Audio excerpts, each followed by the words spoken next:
would like to begin by acknowledging the traditional custodians of the land on which I live and work, the Gundagara land and people.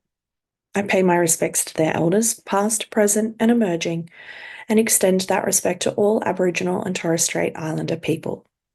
I also want to acknowledge the traditional custodians of the lands on which you, our listeners, are joining us from today. I recognise the deep connection that First Nations people have to this land, their enduring culture, and their commitment to the preservation and care for their country. This land was never ceded, and it always was and always will be Aboriginal land. Welcome to Beyond the Surface. This is a space for conversations that sit at the edges of faith, identity, power, and recovery, especially for those of us who have been shaped, stretched, or harmed by fundamental religion or high control systems. Some episodes are personal, some are reflective, some are educational or curious or quietly disruptive. All of them are grounded in lived experience and a deep respect for the complexity of leaving, questioning, and rebuilding meaning. We will be talking about religious trauma, various forms of abuse, cult dynamics, queerness, and recovery, not in neat answers, but in honest conversations. In listening to these conversations, some parts might be heavy or activating for you. Please take care of yourself while listening and feel free to pause or step away if you need to. I'm Sam, and I'm really glad that you're here with us. Hey friends, it is just me today for a solo episode. And so for those of you who follow me or read my Substack, you will know that I am always talking about Wicked. And if you don't do either of those things, then welcome. Hi, my name's Sam and I'm grossly obsessed with Wicked. This is not new. This is not just about the movies. I have always had a stubborn and almost embarrassingly love and devotion of the musical Wicked. I don't mean the casual, oh yeah, I like musicals kind of thing. Like, no, I mean a level of attachment that bleeds into it's the soundtrack of my life, basically. And like, Wicked is basically the score of my whole personality. And now I have a few extra songs. The songs, the characters, the whole narrative. If you peeked inside my brain at any random moment from my teen years to now, you would probably hear Elphaba's voice most of the time. Somewhere in the background, just like quietly singing, I'm not that girl, or defying gravity, or like no good deed. Ask my wife, this is not an exaggeration. It is just me. It has always been me. And so there is something about Wicked that just hits differently than other musicals. On the surface, sure, it's spectacular, like it's glittery, the costumes, the soaring voices, the magic spells, the story that is larger than life. But underneath all of that, it is actually a mirror, and now it is a mirror more than ever. And I don't mean like that funhouse mirror with slightly warped perceptions and reflections for entertainment's sake. I mean a mirror that catches every bit that you've ever had to hide, every part of you that didn't fit the narrative that you were taught to obey, every raw, untamed, inconvenient piece of identity that was quietly told to shrink. I remember watching Wicked for good for the first time last year. I think it was the day after that it was released. And something in me just cracked. Like there was just this moment. And I mean, I had already been like wildly obsessed with Cynthia Erivo as the Elphaba choice since it got announced. And she did not just perform Elphaba, she was Elphaba on so many levels. She was raw, bruised, and impossibly honest playing Elphaba. Watching her in both films, I recognized a reflection of myself that the church had spent years trying to kill. The part of me that refused to contort itself into a version that was palatable for approval. The part of me that would not twist, would not bow, and would not disappear. And in that moment, I felt that old, quiet, simmering, tender grief rise again. There is something ironically, almost spiritual about it. The way that art can get to those deepest parts of your past while leaving you with like nothing but recognition. It's not just Elphaba. This episode won't just feature conversations about Elphaba because Glinda's heartbreak lands on me as well in a really unexpected way with a weight that felt like it had been gathering for a really long time without me even noticing.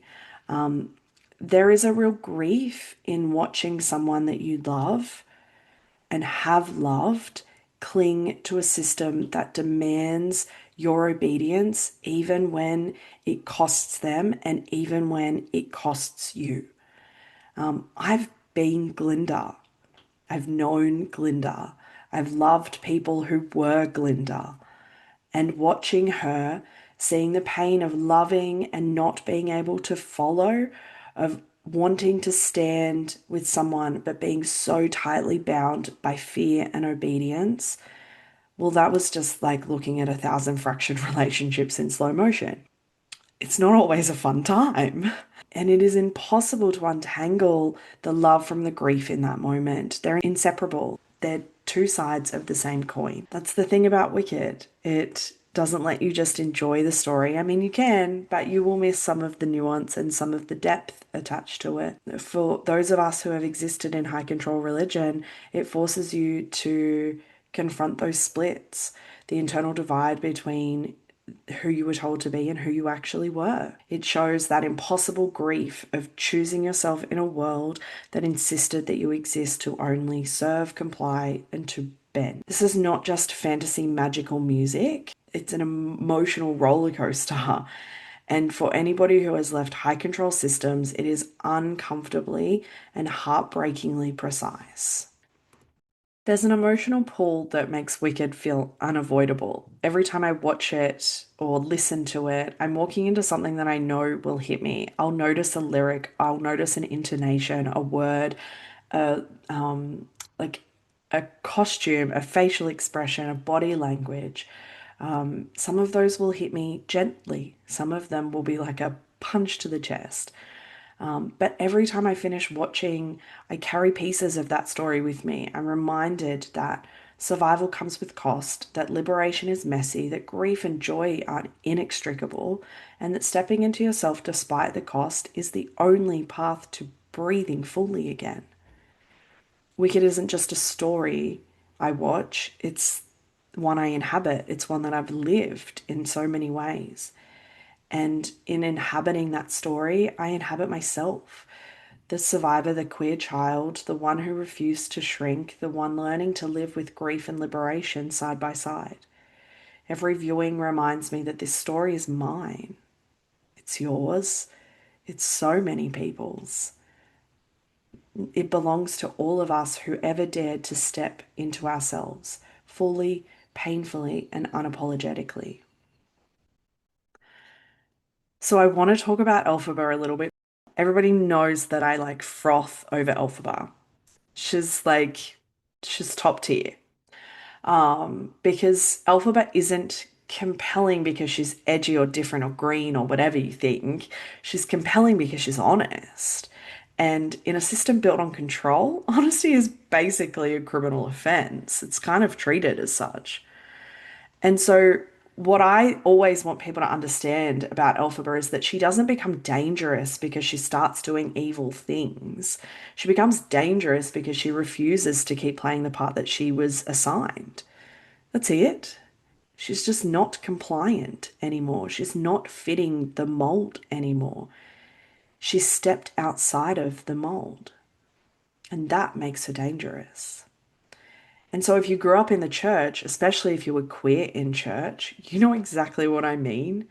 Because the moment you stop performing that approved version or that cookie cutter mold of yourself, the moment you stop shape shifting to keep other people comfortable, you don't just become inconvenient, you become the problem. Here's the thing, Elphaba doesn't even start out wanting to dismantle anything or everything. She doesn't walk into Oz like, hi, yes, I'm here to overthrow the system. She walks in basically saying, please, please, please let me belong. Let me be good enough. Let me matter. That's devastating because it's such a specific kind of ache, that ache of trying so hard to earn a love that is never actually going to be on offer in that system. Because in high control systems, belonging is always conditional. It's not love, it's not safety, it's not home, it's membership. And membership requires performance. Membership has conditions, terms and conditions. So you learn to ask the right questions, but you don't ask too many questions. You learn to have the right emotions, and they're never very loud. You learn to be grateful, even if you're being harmed. You learn to submit, even if it means that you're disappearing. And if you're queer, you learn to edit yourself until you're basically a draft that never gets published. Elphaba is that draft. She's the kid who tried, the teenager who tried, the young adult who tried, the person who so desperately wanted to be good. She wanted to be chosen, wanted to be welcomed into their inner circle. Because if the system loves you, then you get to believe it's safe. That's what being chosen is. It's not just flattery, it's protection, and it works until it doesn't. Because the minute Elphaba stops being manageable, the minute she stops being special in the way that serves them, the system flips fast. 1 minute you are gifted, and the next minute you are dangerous. 1 minute you are blessed, the next minute you are deceived. 1 minute you're called, and the next minute you're a cautionary tale. The wicked witch. And that whiplash is not just fantasy writing, that's lived experience of so many of us. And I think that's what makes Elphaba's story so devastatingly relatable, is that she doesn't even get to be a person. She becomes a projection screen. People throw their fear onto her, their discomfort, their insecurity, their need for there to be a villain, their need for a story that explains why the world feels so shaky. She becomes the threat not because she is threatening, but because she is uncontrollable. And honestly, that's the real reason queer people get scapegoated. Queer people get scapegoated not because we're immoral or wrong or whatever sermon someone is recycling that week, but because queerness proves something. It proves that you can exist outside the script. It proves that you can live without their permission, that you can be whole without their approval, and systems built on obedience cannot survive that. So, what happens before that big defiant moment? Before the flight, before the refusal, before the dramatic I'm done energy, before defying gravity? Because leaving doesn't start with bravery, leaving starts with exhaustion. I feel like we don't say that enough. People want the story to be empowering and neat and motivational. Like you woke up one day, did a nervous little stretch, and is like, yes, I choose freedom. No. Most people don't leave because they feel strong. They leave because the system has finally broken them. And Elphaba shows that. Her arc is not, I always knew I was right and everyone else is wrong. Her arc is, I tried so hard to be what you wanted and it nearly killed me. That's a very different story because high control systems don't just demand obedience, they also demand self-abandonment. And the longer you're in them, the more your internal compass gets scrambled because you stop trusting your instincts. You stop trusting your body, your gut reactions, your anger, your grief, and that tiny voice inside you saying that this isn't okay. And instead, all of that gets replaced with external authority. So instead of this feels harmful, it's, oh, I'm probably being sensitive. Instead of this feels controlling, it's maybe I'm not submitted enough. Instead of this feels like coercion, maybe I'm resisting God. Instead of this is abuse, maybe I'm bitter. It's not just psychological, though, it's spiritualized gaslighting. It's dressed up as holiness, it's compliance framed as maturity, and it's self erasure framed as virtue. This is why leaving is so brutal because you don't just lose that community, you don't just lose those people, you lose an entire internal scaffolding that you built to survive within it. And so, what you've been taught is that your doubts are dangerous, that your instincts are sinful. You don't just walk out and feel free, you walk out and you feel like you're going to die. Not literally. I mean, sometimes you do, but more emotionally, because your nervous system has been so trained to interpret disobedience with catastrophe. And this is why Elphaba is so painfully real for so many of us, because she actually doesn't just fear losing people, she fears being wrong. She fears being evil. She fears being the monster that they've always implied she is. That's indoctrination. And it's why survivors often spend years still haunted by, yeah, but what if they were right? What if I'm wrong? Even if intellectually you know that they're not right and you're not wrong. And it's why so many of us can leave church and systems and yet still flinch at certain phrases and certain terms, still feel sick around certain songs, shame around desire, and fear when we speak too much and too boldly. It doesn't mean that you're weak, it means you were conditioned. And so when Elphaba starts to realize that the system was never designed to hold her, not fully, not safely, and not honestly, it's not just betrayal, it's complete disorientation, grief, rage, collapse. And that collapse matters because that's the real beginning, not the empowerment montage that everybody wants.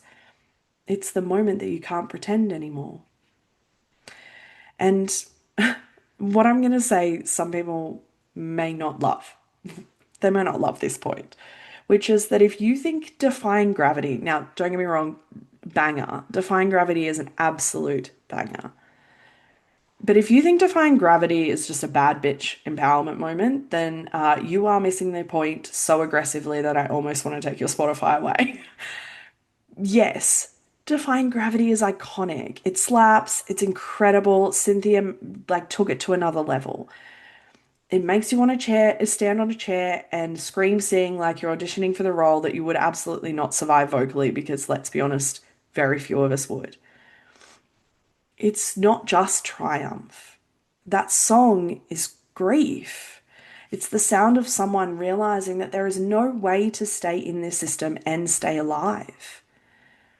That's what makes Defying Gravity actually a really gut-wrenchingly devastating song. Because Elphaba isn't just choosing power, she's choosing exile. She's choosing knowing that she'll be misunderstood. She's choosing knowing that she will be hated, that she will be alone, and she is doing it anyway. Because the alternative is emotional and spiritual suffocation. And that's why it hits so hard for people who have left high control spaces, because that moment, that exact moment, feels eerily familiar. I had that moment when you know what leaving will cost you, not in theory, not in a vague, oh, it'll be hard, but it'll be worth it, Instagram kind of quote vibe. No, like in the gut level reality that this will cost me relationships, this will cost me belonging, this will cost me reputation, it will cost me certainty, and it will cost me the story that I have lived inside for years. It is the part that people do not talk enough about, is that leaving isn't just walking away from harm. Yes, that's part of it. But it is walking away from everything that you loved that was tangled up in it. That's the grief. It's why people stay. Because it's not like the system is only evil. It's also community. It's also familiarity. It's memories. It's people that you genuinely loved. It's songs you used to cry to. It's also mentors that were there at the hardest moments of your life. It's rituals, it's meaning. And so defying gravity isn't just I'm free, it's I'm free and I'm heartbroken. It's I'm choosing myself and I'm terrified. It's I'm leaving and I'm grieving. And that's why it makes me so emotional every time I hear that song, because it captures that precise moment where you stop negotiating with a system that requires you to disappear. And I think that's the reason why it's also so powerful, because it refuses to make freedom look tidy, because freedom is not tidy. Freedom is messy and lonely and expensive and holy in a way that no church sermon ever managed to articulate. And so when Elphaba rises, furious, shaking, and absolutely fucking done, it's not because she suddenly stopped caring, it's because she cared for too long. The last thing that I want to talk about, particularly with Elphaba, is the part that I think that is so psychologically brutal, which is that whole villain narrative. Because when you leave a high control system, you don't just get to walk away, you get cast. You get assigned a role, so to speak. And that role is never the brave person who chose themselves. That role is deceived, bitter, rebellious, prideful, led astray, selfish, backslidden, dangerous. You become the story they tell to keep everybody else obedient. And Elphaba is the blueprint for that. It's not enough that she leaves. The system has to explain why she left. They have to make meaning out of your autonomy in a way that reinforces their control. So they rewrite you, they distort you, and they turn you into the warning. Because if people see you leave and survive and even thrive, the whole system becomes unstable. That's what's really going on here. High control systems do not fear you sin. High control systems do not fear your sin. They fear your freedom, because your freedom proves that their authority is optional. That's unforgivable in their eyes. And that's why, for so many survivors, the pain isn't just leaving, it's the after leaving. It's knowing that you're being talked about, it's knowing and hearing what they've said. It's being reduced to a caricature, to a stereotype.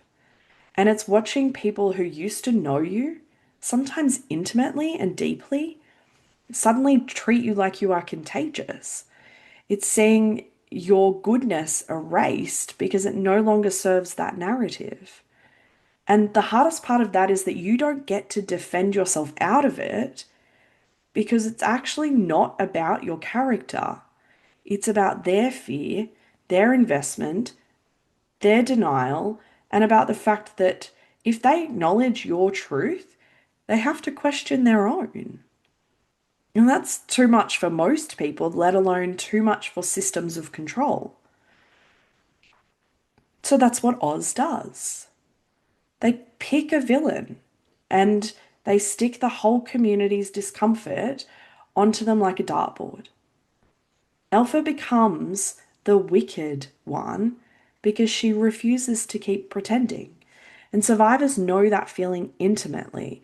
The moment you realize you will never be seen accurately again by the people still inside. You don't just lose relationships, you lose your whole reflection. You lose the version of yourself that existed in their eyes. That's why there's a moment where Elphaba says to Glinda, "Don't look at me with your eyes, look at me with theirs." It's a grief that people very rarely name. And the thing that I love about Elphaba's arc is, and why it feels like recovery in musical form, basically, is that she doesn't spend the whole story trying to convince them. She's not trying to convince them that she's good. She doesn't keep auditioning for their approval. She's not pleading to be understood by them. And at some point, she chooses herself so fully that their misunderstanding actually just becomes background noise. And that's not because it doesn't hurt, it's because it no longer controls her. And honestly, that is the work. That's why, that's what so many of us are doing after leaving.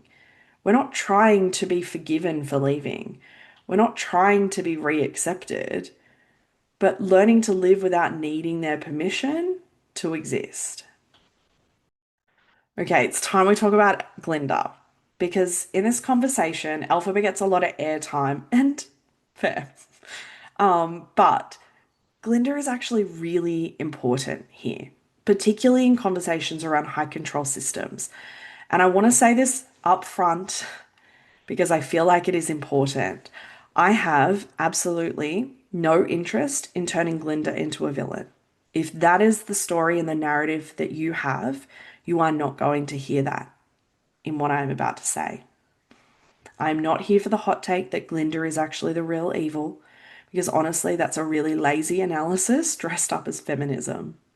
Glinda is not evil, she's afraid.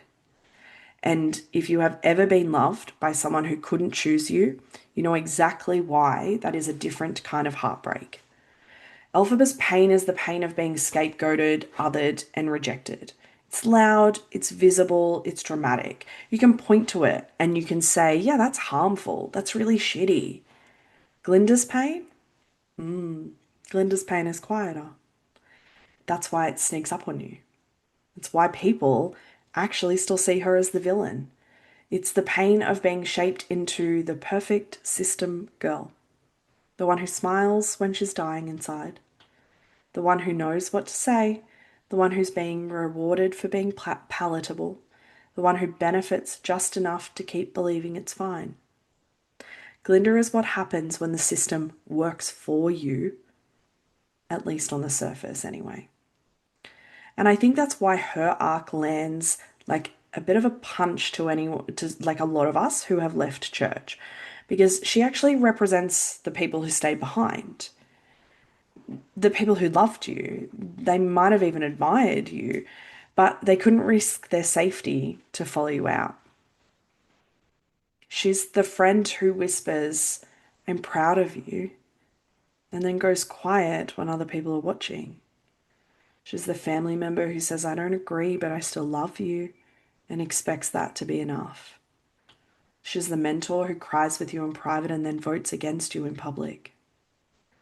She's the one who believes she's a good person while actively upholding something harmful. It's a really specific kind of grief because it's not the grief of losing someone who hated you. It's the grief of losing someone who wanted to love you and couldn't survive the consequences of doing it. Glinda is the embodiment of I love you, but not enough to lose everything for you. Before anybody comes for me, I know that sounds villainy and evil. I'm not saying that in a their evil way or in a way that makes it okay either. I'm saying it in that's the brutal truth here. That's the reality.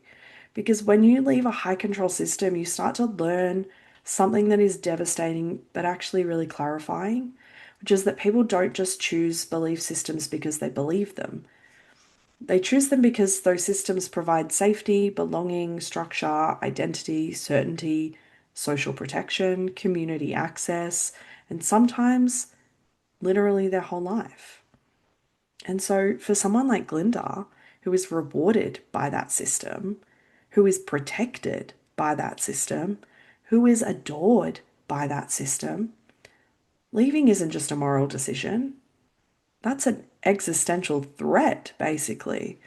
It's like asking someone to burn down their entire house because the foundation is rotten while they're still living inside it, still sleeping in the bed, still eating at the table. Of course, she doesn't run. Of course, she freezes. Of course, she clings. And of course, that hurts like hell. Because when you're Elphaba and you're not asking someone to burn their house down, you're asking them to choose you. And that's what makes Glinda so devastating because she doesn't choose Elphaba. Not fully, not publicly, and not when it matters most. And if you've lived through religious abandonment, especially queer religious abandonment, you know this pain deeply and all too well.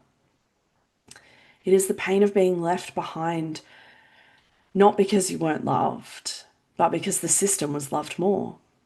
And so we get that song, we get to the song of the girl in the bubble, right? Now, this song gets a bad rap as a song, potential, like more so. But whether you love it or hate it, and I actually love it, I think it's hugely necessary. And I think it has always been a bit of a missing piece to this show because I genuinely think that this song might be one of the most accurate descriptions of what waking up feels like when you weren't the one being directly targeted. It's not the same kind of awakening that Elphaba has. Elphaba wakes up because she's forced to. She's harmed, she's scapegoated, she's pushed out. There is no room for denial when the harm is personal and immediate. But Glinda's is not like that. Glinda wakes up slowly, reluctantly almost, like someone emerging from warm water into freezing air.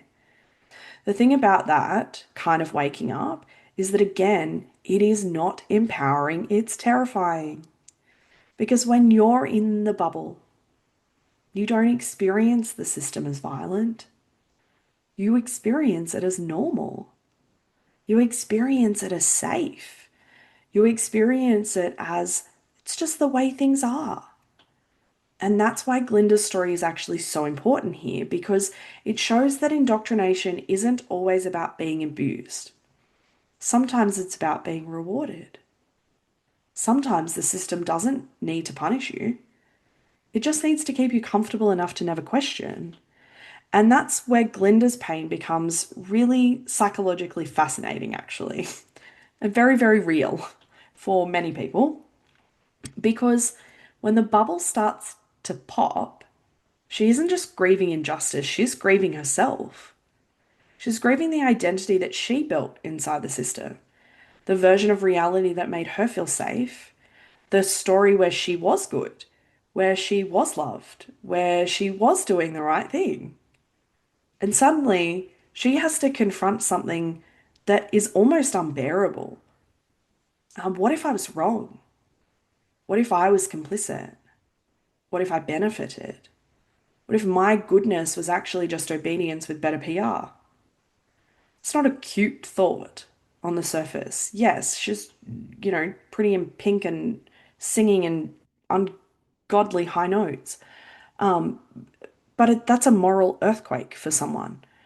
And I think that's why people don't wake up, actually. Not because they're stupid, it's not because they're naive, and not because they're evil, but because waking up means facing the cost of what you didn't see. It means facing the harm that you ignored. It means facing the fact that you might have been part of something that hurt people you cared about. It's what moral injury is. It's fucking brutal.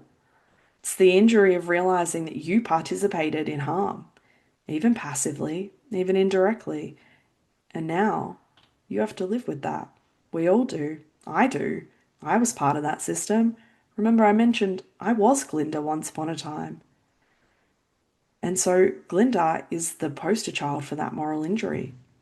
She's now living with that because she's not malicious. She's not trying to hurt anyone. She's just trying to survive in a system that told her survival was righteousness.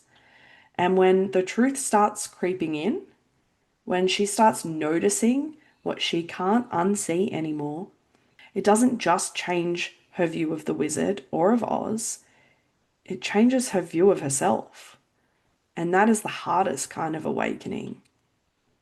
Because if the system was wrong, then what does that say about everything she did to belong in it? It means her life wasn't just curated, it was conditioned. And if that's true, then who is she without the script? That question that she says in the song, who am I now? That's not just a character beat, it's not just a good, catchy line. It's the question that so many people ask when they deconstruct, when they leave church, when they step outside their conditioning and suddenly realize, I don't actually know who I am without this. And Glinda's Bubble song captures that in a way that is so tender and so honest. And it makes me honestly really angry But people still reduce her to the annoying blonde girl. She's not annoying. She's traumatized, but it looks like glitter. And this is the part where I want to get, I guess, a little bit personal, not in a dramatic, oversharey kind of way, but in a this is what survivors carry kind of way. One of the most enduring griefs after leaving church isn't just what happened to you, it's what didn't happen, it's what could have happened, it's the relationships that could have been salvaged in the system that didn't require sacrifice. It's the love that could have been matured into something real if it didn't need permission. It's the friends who could have stayed if they weren't terrified of the consequences. And that's what I'm going to call Glinda grief. It's different from the grief of direct harm because it doesn't come with a clear villain. There's no neat narrative. There's no satisfying ending. There's no closure. It's just loss. Ambiguous and really fucking painful loss. The kind that leaves you walking around thinking, did they ever really even love me? Did I imagine that? Was it all conditional the whole time, or were they trapped? The answer is usually the most annoying possible answer. It was both. They loved you and they were trapped. They cared and they complied. They wanted to be brave and they couldn't. That's the hard thing to hold without becoming bitter.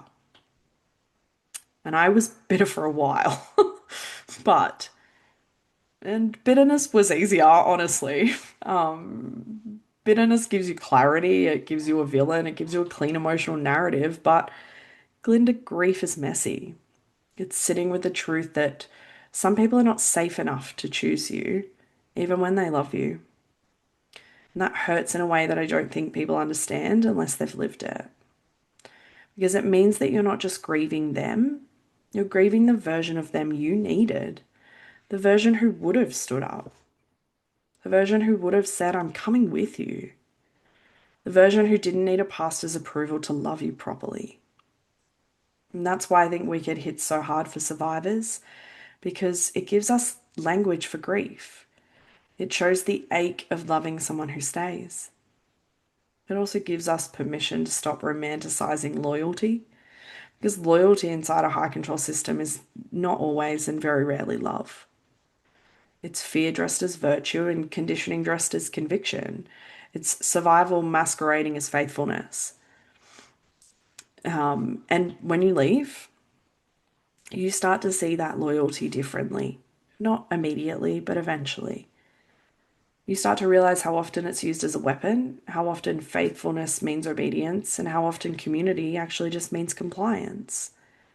So when Glinda stays, it's not just heartbreak, it's a reminder of what these systems do to people. They take good-hearted humans and they turn them into gatekeepers of harm. Not because they want to be, but because they don't know how not to be. And that's actually the tragedy, because it means that the goodbye isn't really between you and them. It's between you and the system that owns them. And that is a grief that doesn't resolve neatly. It's messy. It just sits in your body, it sits in your chest, in your gut, and it shows up in random moments. It shows up in songs, it shows up in door scenes, if you know, you know, from that second movie. It shows up when you're fine and then suddenly you're not. I want to talk about one more thing about Glinda because, and this might piss some people off maybe, but I think it matters. Because I think as humans, we love redemption arcs, right? The churches especially love them. They've built a whole testimony culture on them. There are docos, there are reality TV moments. Most movies have them. We love to watch someone wake up and become good and apologize and change, and everyone hugs and it's fine. But moral injury is not redemption. It's not cute, it's not inspiring, it's not a growth mindset. It's grief, but with teeth.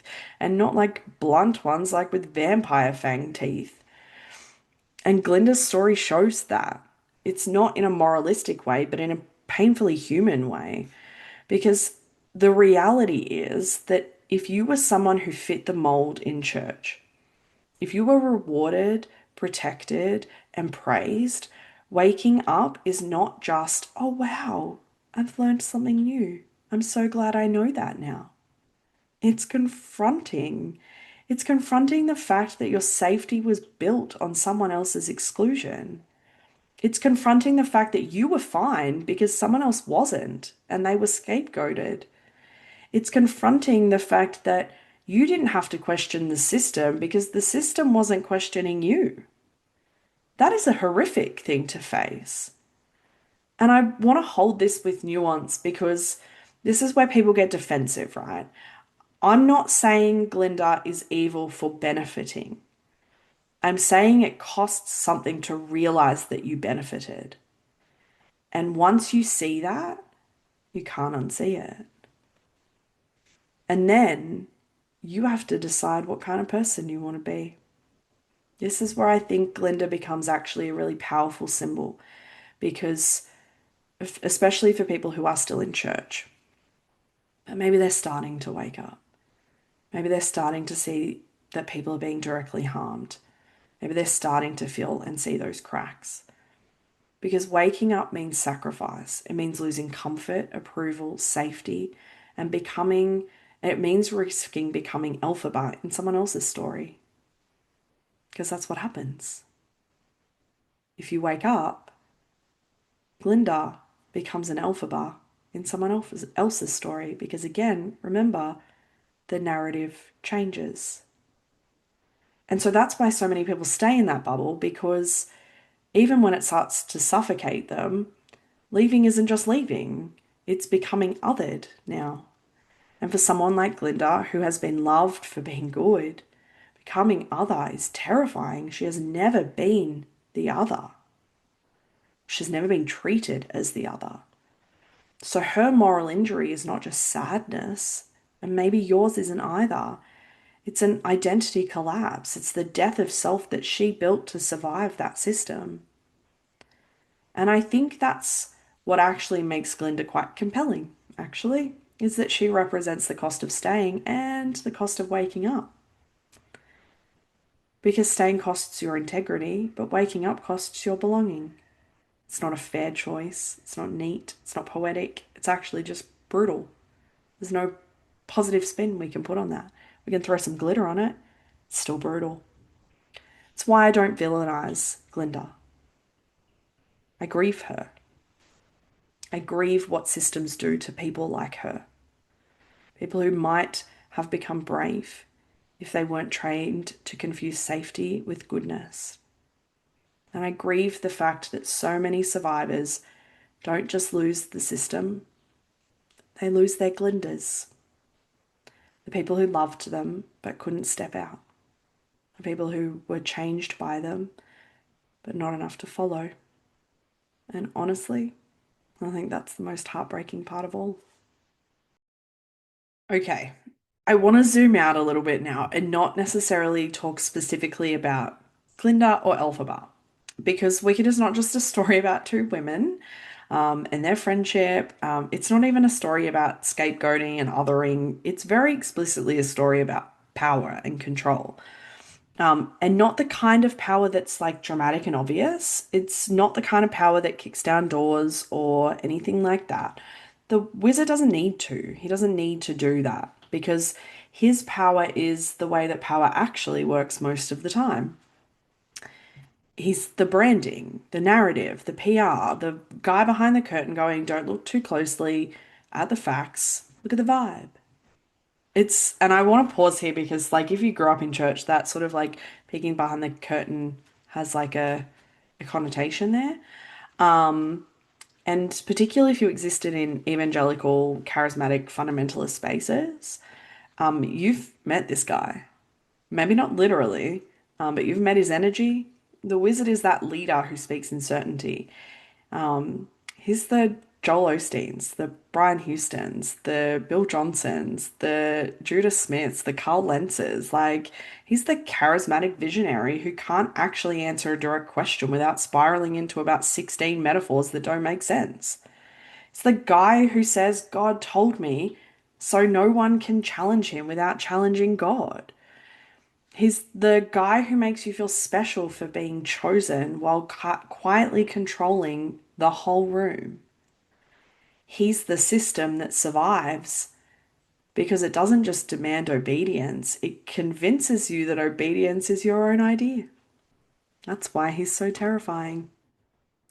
Because he's not actually powerful in the way that we imagine villains to be powerful. He doesn't need to be. The system is powerful for him. He's held up by the collective agreement that he is. That's the thing about propaganda, right? It doesn't work because it's true. It works because it's repeated. It works because it's emotionally compelling. It pulls on your heartstrings. It works because it offers people something that they crave: safety, certainty, belonging, direction. The wizard offers Oz a story. And when people are scared, they will cling to a story even if it requires sacrificing someone else. And that's the part that makes my skin crawl, because it's not fantasy, it's human nature. Like, this is not Oz specific. And I think we are seeing that play out in real time. The high control systems understand this. They know you don't control people primarily by force. You control them by controlling meaning.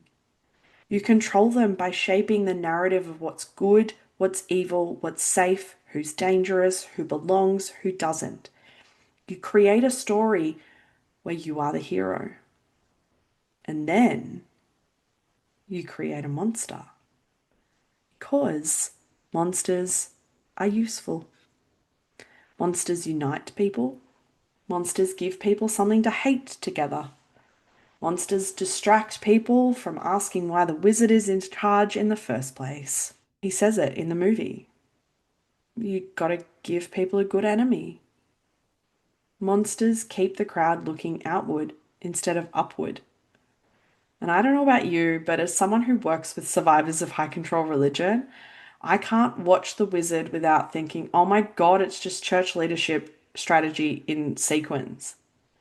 Because the wizard is not just an individual here, he's an archetype, the authority figure who cannot tolerate scrutiny, because scrutiny would reveal that his power is not spiritual or moral, it's social.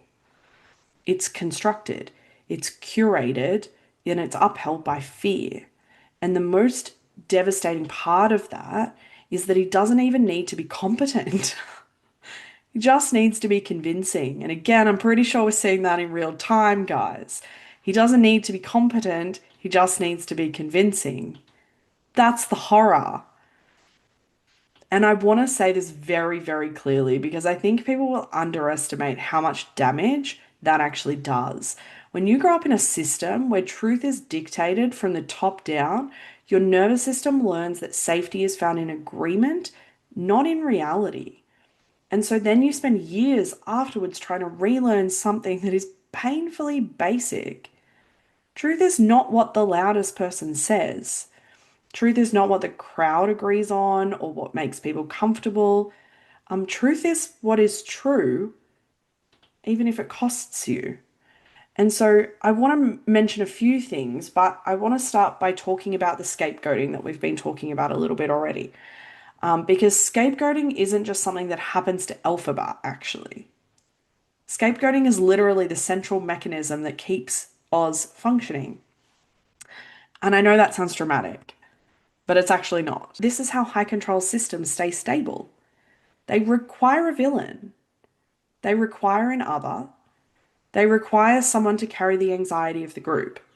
In Oz, the animals start to lose their rights. They lose their voices, their agency. And what does the system do? It doesn't address the injustice. It doesn't reckon with its own corruption. It doesn't say, hey, why are we doing this? No, it creates a narrative. Someone is to blame. And conveniently, that someone is the weird green woman who doesn't fit, because of course it is. Because scapegoating always targets the one who is already marked as different. And that's kind of the point, right? So scapegoating isn't random, it's strategic. And it's the system saying, well, we will unify everyone by sacrificing you. And the thing is, scapegoating doesn't actually even require everyone to hate you, it just requires enough people to be afraid of being you. That's why it works. And so in high control religion, scapegoating can look like so many things. It's the queer kid who becomes the cautionary tale, the rebellious woman who becomes the warning, the survivor who speaks out and gets labeled as bitter, the deconstructor who becomes deceived, the person who asks questions and gets called divisive, the person who leaves and gets reframed as dangerous. And that's where the psychological impact gets a little bit deeper because the scapegoating doesn't just remove a person, it creates a moral lesson. And so it becomes a story that the group tells itself to stay in line. Don't become like them. Don't question, don't dissent, don't speak up, don't be too loud, don't be too different. And if you've been scapegoated, you know what that does to your body because it makes you hypervigilant. It makes you self-doubt. It makes you shrink and wonder, maybe if I am the problem. Because scapegoating doesn't just isolate you socially, it attacks your internal sense of reality. And that's why survivors often come out of these systems with this gnawing fear that they're inherently wrong, inherently bad, and inherently unsafe. Because the system has told them that they are. The system has needed them to feel that way. The system needed them to carry the shame. And that's what is actually is quite haunting about Wicked because how that scapegoating spreads really quickly. It becomes common knowledge. The story becomes quickly fixed. And this is one of the things about leaving religion, right? Which is that you realize that the truth is not actually what happened, it's what the group agrees happened. And so if you try to correct that record, you become obsessed. You're unforgiving. You're stuck in the past. You're making trouble, which is an interesting accusation to throw at someone who is literally just trying to tell the truth. But that's the whole point, right? The scapegoat can't be allowed to have a voice because if the scapegoat speaks, the system is exposed and the system cannot survive exposure. The system will never survive exposure. Not real, true, transparent exposure. Okay, so I mentioned propaganda a little while ago, and I want to talk a little bit more about that specifically because Wicked is actually pretty brutal in how it shows that propaganda isn't actually just posters and speeches. And it's also not just like the big bad government messaging. That's all part of propaganda, but it's also propaganda is cultural, it's social, emotional, it's catchy, it's literally a song. It's in the song No One Mourns the Wicked. It's how the movie starts. It's the first like main song that we hear. And it's a song that is actually like really uncomfortable because it's not subtle. Like if you listen to the lyrics, it's not subtle. It's celebratory, it's communal, it's bright, it's shiny, it's fun, and that's kind of the point. Because propaganda works best when it feels good, when it turns cruelty into entertainment, when it makes people feel like they're on the right side of things. And that's not even the worst part, because the worst part is that propaganda doesn't actually need everyone to believe it. It just needs everybody to participate in it. And that's like an important point here because I think it's an area that a lot of us underestimate broadly because in church you don't actually need to fully believe everything. You just have to keep showing up. You just keep nodding, you keep singing, you keep smiling, you keep agreeing, you keep performing, and the performance then becomes the belief. How many people do you know who behind closed doors might say, oh, I don't actually believe that, or it's a bit extreme of a belief, and then 6 days later will show up to the very church that they're talking about? I know people like that. I know people who came to our wedding who then show up to one of Australia's biggest mega churches. And So the performance of keep going, keep showing, keep believing, keep singing, that actually becomes the belief. You don't have to be convinced, you just have to not disrupt it. And I think that's part of what makes deconstruction itself actually really hard because when you stop participating, you actually become a threat. And that's not because you're wrong, it's because you're proof that participation is a choice, right? So once people see that, they then have to confront their own complicity, and most people would rather literally do anything else. And so instead, they double down. They label you, they demonize you, they make you into the warning, and then they go back to singing.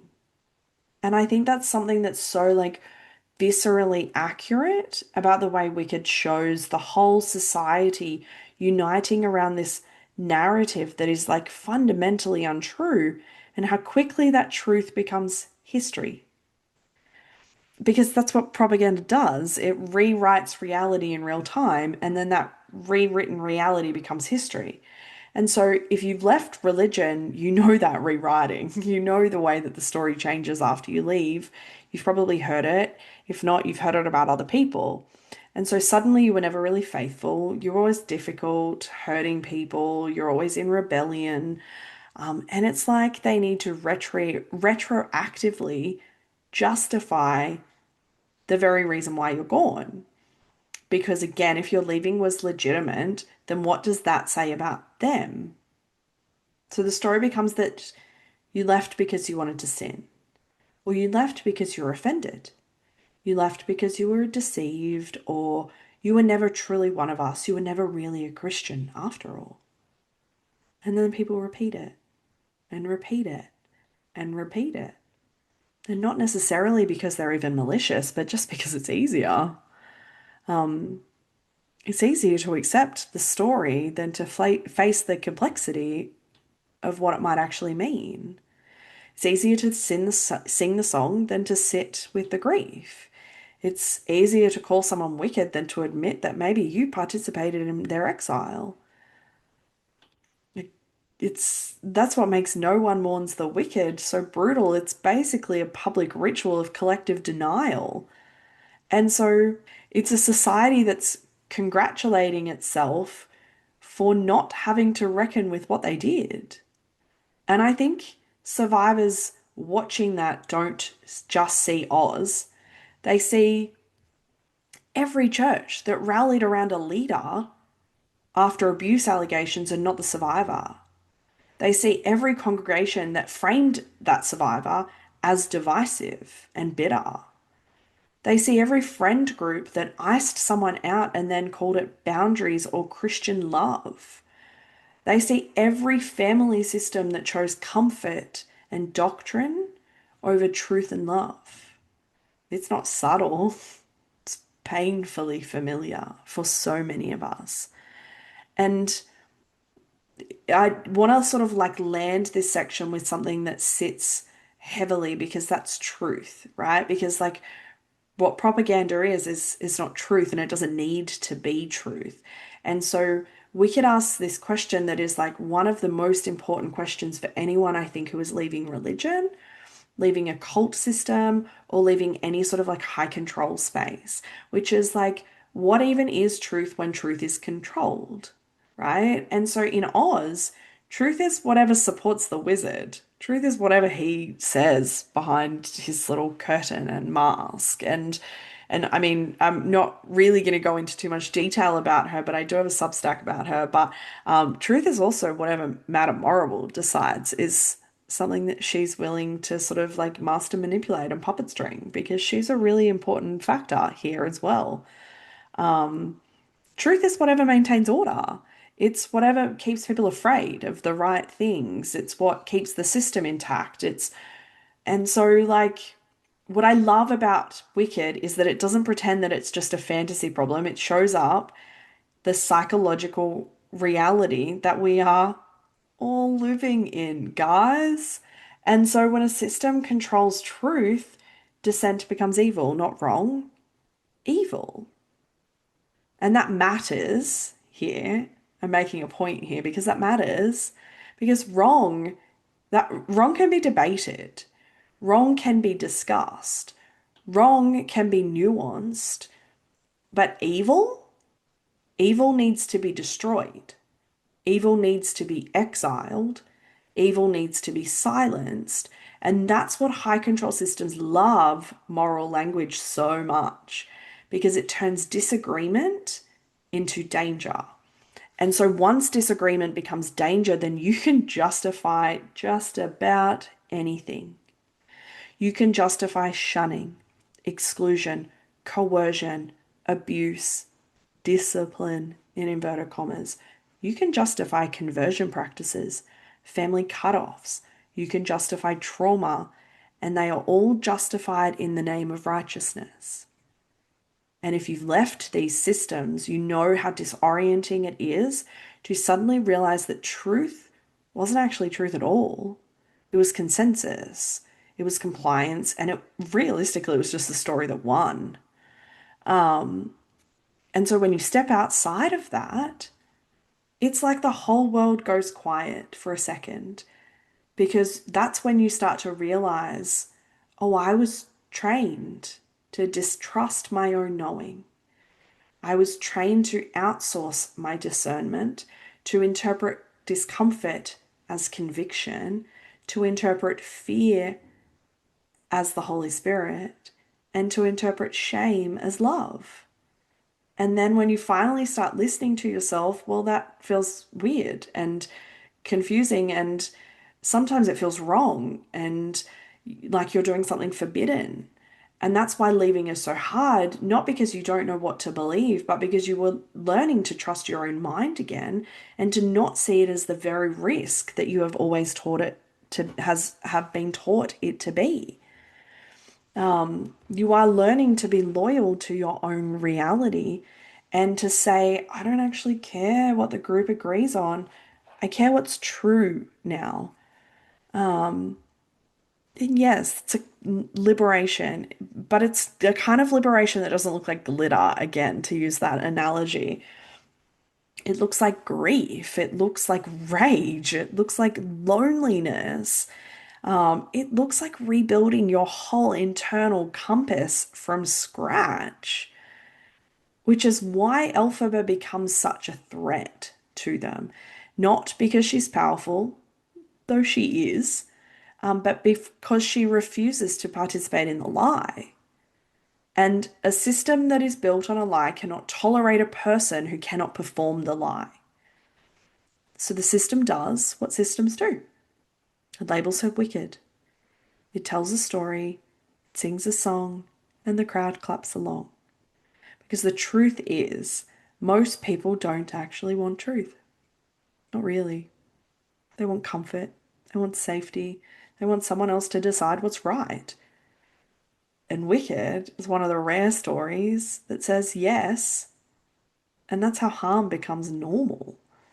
So, after all of that, the wizard as branding, propaganda as the choir song, scapegoating as survival strategy, I want to do something that feels important here, which is like, I want to come back down to earth for a second because one of the biggest lies that we get sold about leaving high control religion or high control systems is that there is this moment where you just feel free. Like you step over a line, you cross the threshold, and suddenly you're on the other side with a new haircut and a perfectly curated sense of self. Not likely. No. Sometimes I wish that's what it was like.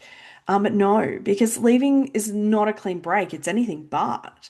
Leaving is not one big brave decision. Leaving is not one defying gravity moment where you soar into the sky and never look back. Leaving is long, it's messy, it's awkward, it's an unraveling. And it often starts just with saying, I can't do this anymore. And then still hearing the system's voice in your head for years afterwards. It's walking away from something and then realizing you took it with you in your nervous system, in your self-talk, in your relationships, in your body. It's knowing you made the right decision and somehow you still fucking miss it. It's feeling relieved and devastated at the same time.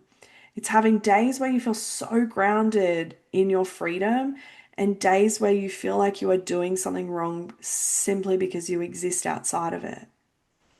And Wicked, particularly in the way that it handles endings, and I'm not going to spoil anything for anybody who hasn't watched For Good yet, but it is one of the only stories that talks about these sorts of things and doesn't pretend that the aftermath is tidy because the aftermath isn't tidy. It's not tidy for Elphaba, it's not tidy for Glinda, it's not tidy for anybody. And it's certainly not tidy for anybody who has had to rebuild their life after losing a worldview, a community, a whole identity scaffold. And what I think is so accurate is that the story doesn't give us a clean moral conclusion either. It doesn't go, see, the brave one leaves and wins, and the coward stays and loses. That's not what happens. It gives us something much more painful and actually something much more true, which is that sometimes you just survive. Sometimes you stay. Sometimes you lose each other. Sometimes you still love each other. Sometimes you are both doing what you need to survive and it still breaks your heart. And because so many people who leave religious spaces feel like they're failing, it doesn't automatically feel empowering. This space needs to feel honest. So if you're still grieving, you are not doing it wrong. If you still miss it, you are not doing it wrong. If you still feel pulled back in, you are not doing it wrong. If you're still angry a decade later, you are not doing it wrong. You are doing the most human thing in the world. You're mourning what you lost while trying to build something that you need. And two things can exist together. I'm all about nuance, remember? I harp on about it all the time. You can grieve the community while being glad that you left it. You can miss the music, really fucking hate the theology attached to it. You can miss the rituals and still know that they were used to control you. You can miss the belonging and still refuse to go back to those conditions. That's not hypocrisy, that's recovery. That's integration. That's your nervous system catching up to what your mind might already know. And if anyone tells you that it should be quicker, cleaner, or prettier, firstly, fuck them. They're very wrong.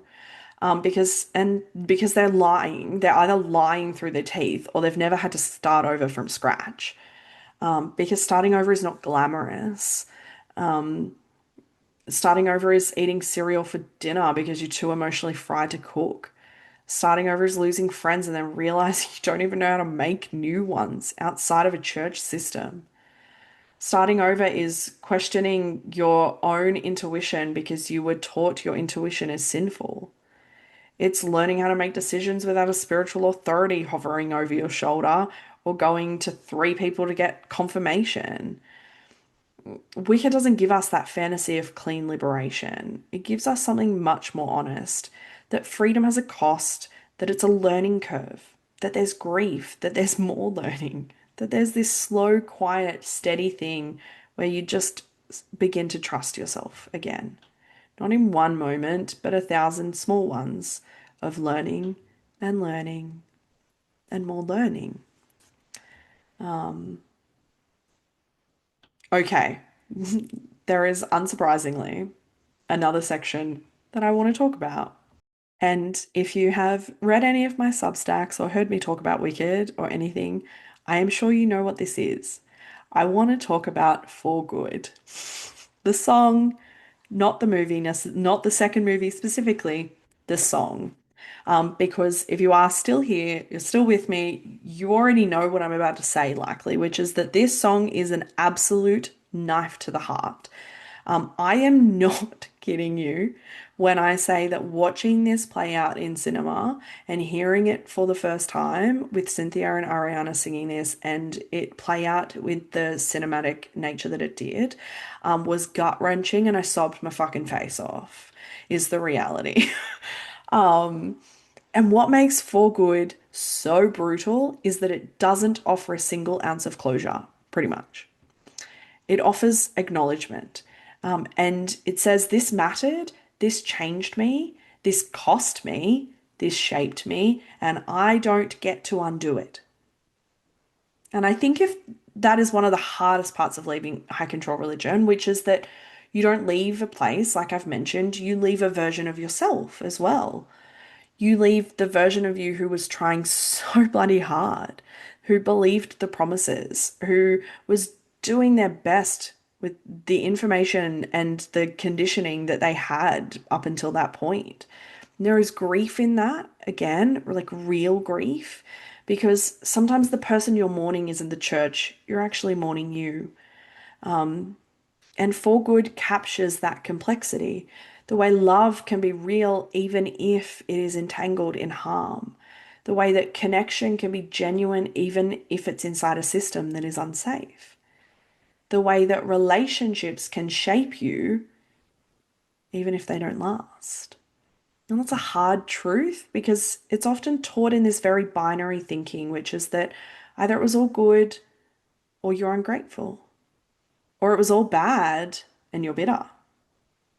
The reality is messier than that because the reality is that you can be deeply harmed by a system and still have had real love within it.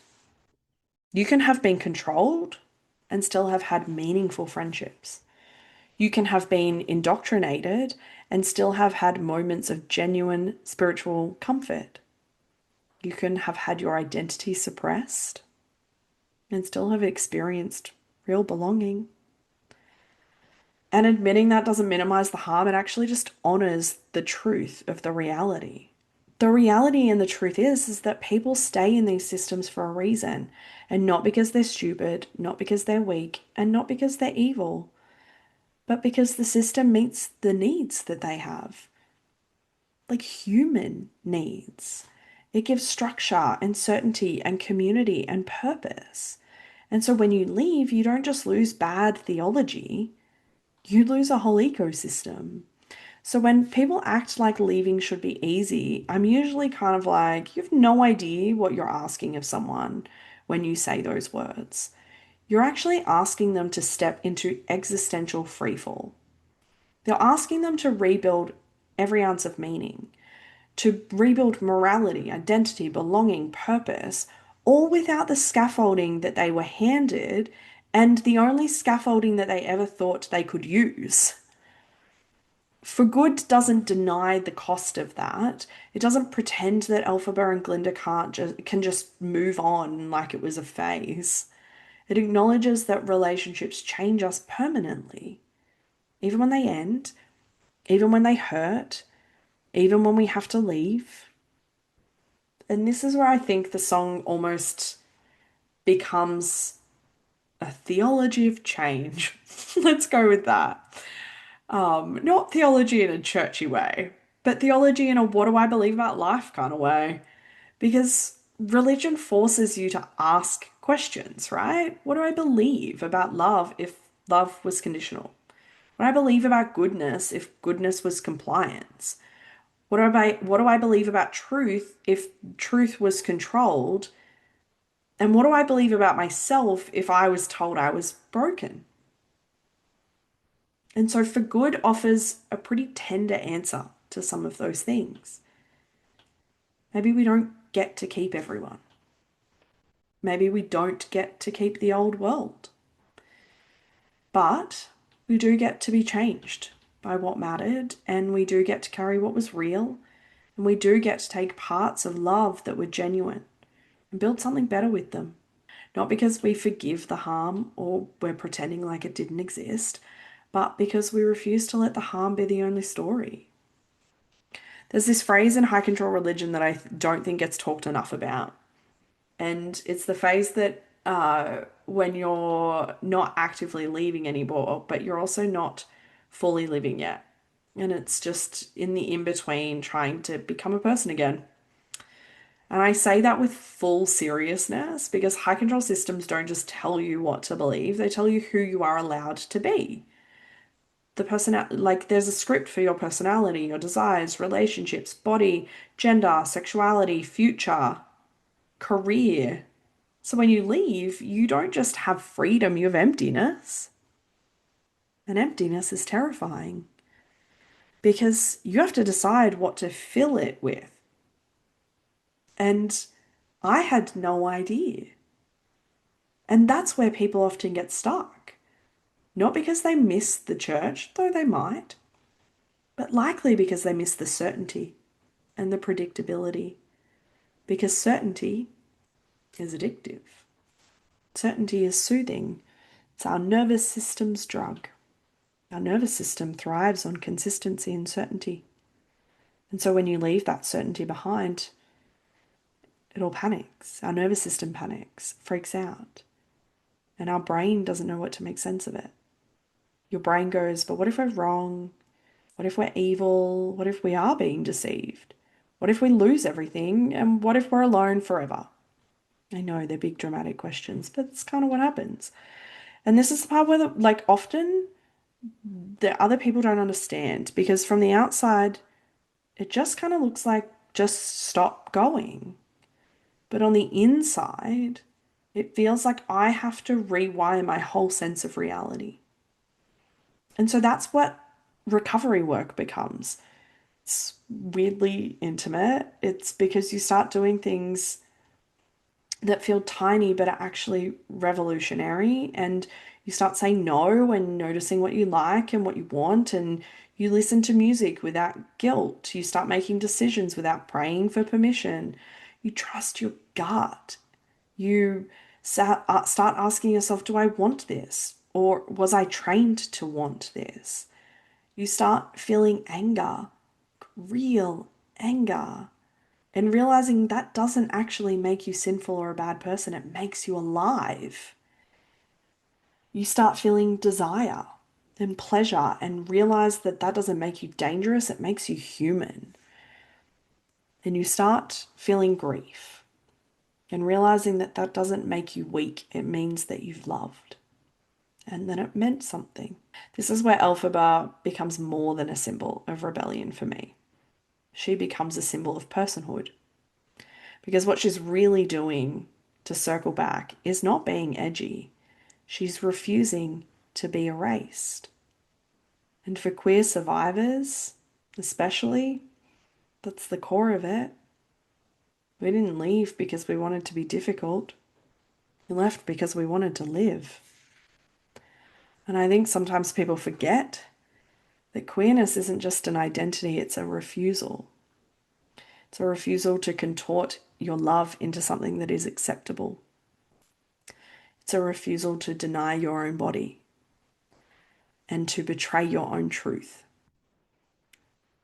But that refusal comes at a cost. It also gives you something that that system never could, which is a life that's yours. And when you start building that life, it's messy, it's slow, and it's confusing. You have to learn how to belong without disappearing, to be loved without performing, to be safe without obedience, and to make meaning without someone telling you what that meaning is. That's a form of recovery that deserves so much more reference than it gets, because it's not just psychological, it's existential.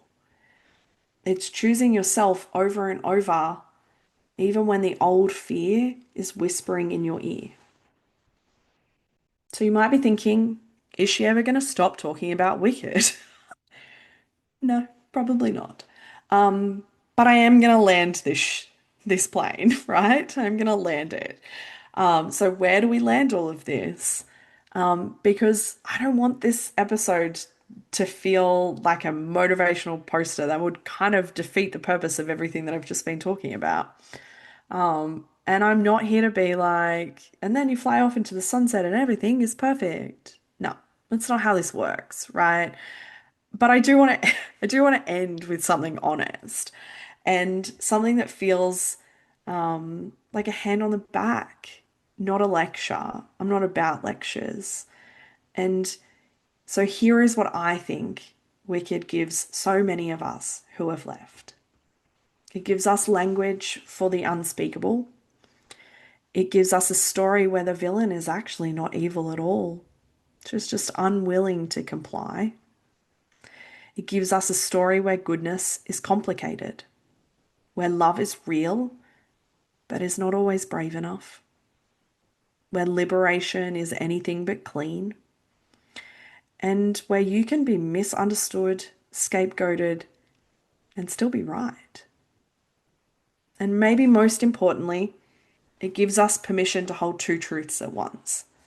That you can be grateful for what shaped you and furious for what harmed you. You can miss people and still refuse to return. You can grieve what you lost and still know that you made the right choice. You can feel tenderness and rage in the same breath. You can be soft and unyielding at the same time. Because leaving high control systems forces you to grow a new relationship with complexity. You stop living in black and white, you start living in the grey. And the grey is where most of life happens, actually. So if you're listening to this, and if you are still listening to this, props to you, and you're probably the same kind of people as me. Um, this was basically just my little like love fest for Wicked. So thanks for joining me, guys. But if you are still listening to this and you are in that place where you've left, but you are still feeling haunted by it all, I want you to know something. You are not weak because you are still affected. You are not broken because you still miss it. You are not failing because you are still grieving. You are human and you survived something that required you to abandon yourself. And now you're doing the slow, sacred work of coming back. It's brave. It's not the cinematic kind of brave, but the everyday kind. It's the kind that looks like telling the truth, setting boundaries, finding new community, letting your body exhale, learning what you like, and letting yourself be loved without conditions. And if you're someone who stayed, or you're someone who loves someone who left, I hope this story challenges you because the world does not need more Glindas who cry and then comply. The world needs people who are willing to be changed, willing to be inconvenienced, willing to be brave in a way that costs them something. Because that's what love is, actually. Not the soft, sentimental version that we see in movies. The real version.